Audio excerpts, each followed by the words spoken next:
Merci. Est-ce qu'on peut s'écarter un peu, s'il vous plaît? Il va partir par où? Il va partir par où? Non, mais allez, poussez-vous, bordel. Appelez ses amis pour le sortir. Pourquoi? Il n'y a pas besoin de ses amis. Non, Un petit peu de bon sens, c'est mieux. c'est le gouvernement qui nous... Notre ennemi, il n'est pas là. Notre ennemi, il est à la bourse. L'ennemi, c'est Macron. Pourquoi vous restez devant comme ça? Vas-y, éloignez-vous. de la finance. Pas au lieu.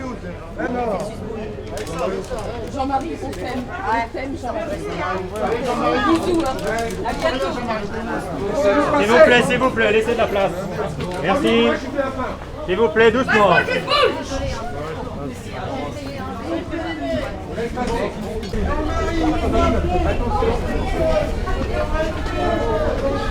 On laisse respirer. Vas-y. Jean-Marie, reviens avec nous.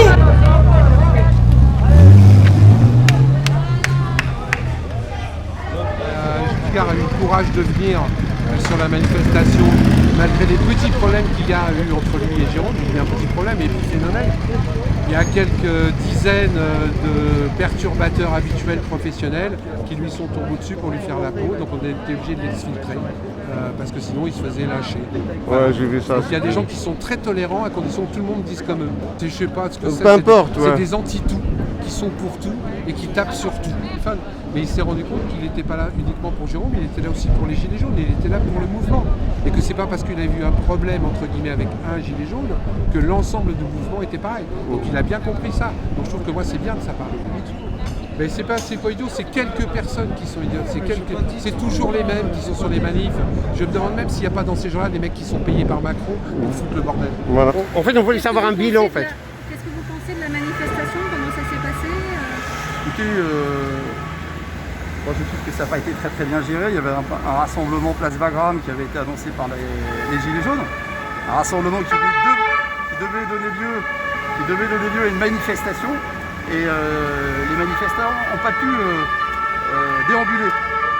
La responsabilité incombe au préfet de police qui a refusé. Et derrière, il y a eu des groupes qui sont dispersés dans le quartier et qui n'ont jamais pu prendre l'itinéraire qui était prévu, boulevard Perret, rue de Rome et place Clichy.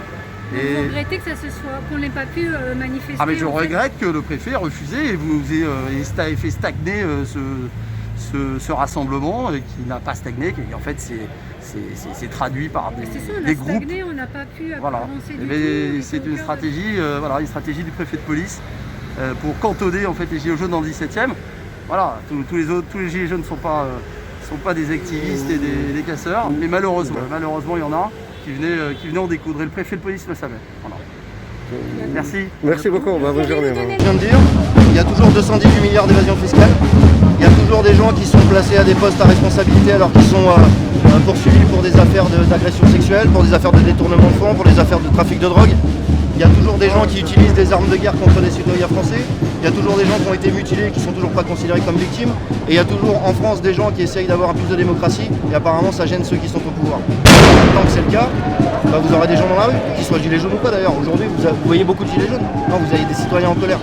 Il y a une crise sanitaire, une crise sociale et une crise financière, les trois mélangés, et des guignols au pouvoir qui préfèrent des intérêts personnels au bien-être de leur population. Continuez, je leur dis, continuez à allumer la poudre, vous allez finir par avoir une explosion sociale, c'est clair et net. Voilà. Une question, la dernière fois tu m'as parlé de la fenêtre de Verton. Ouais. Est-ce que ça se concrétise là? Clairement oui. Clairement, quand tu commences à mutiler des gens déjà et que tu trouves ça normal, ça déplace l'acceptable. Quand tu as des gens qui commencent à dire... c'est exactement ce que quand tu commences à dire que c'est normal que des gens perdent des yeux en manifestation, c'est déjà que tu as fait un bond en arrière. Je parle bien de bond en arrière parce que là, au niveau des droits de l'homme, le pays dans lequel on vit, c'est-à-dire la France, c'est le pays des déclarations, de la déclaration des droits de l'homme et des citoyens. Entre une déclaration et quelque chose qui est appliqué, il y a un fossé, et là en France on le voit clairement le fossé. Voilà. C'est quoi, c'est un succès aujourd'hui? Il va donner un bilan là aujourd'hui. Un bilan d'aujourd'hui là, on sait. Le bilan, on le fera quand tout changera. En attendant, il n'y a pas de bilan à tirer. En attendant, le seul bilan qu'on a, c'est des gens qui sont corrompus, clairement, publiquement, des gens qui détournent de l'argent, qui tuent des gens par leur choix politique. Ça, c'est un bilan qui est catastrophique et il faut le changer. C'est ça le bilan qu'il faut regarder. Pas du bilan des gilets jaunes. Du bilan des yeux en moins, des mains en moins, des gens qui sont en prison pour rien, des familles à qui on a enlevé des centaines de milliers d'euros pour des masques.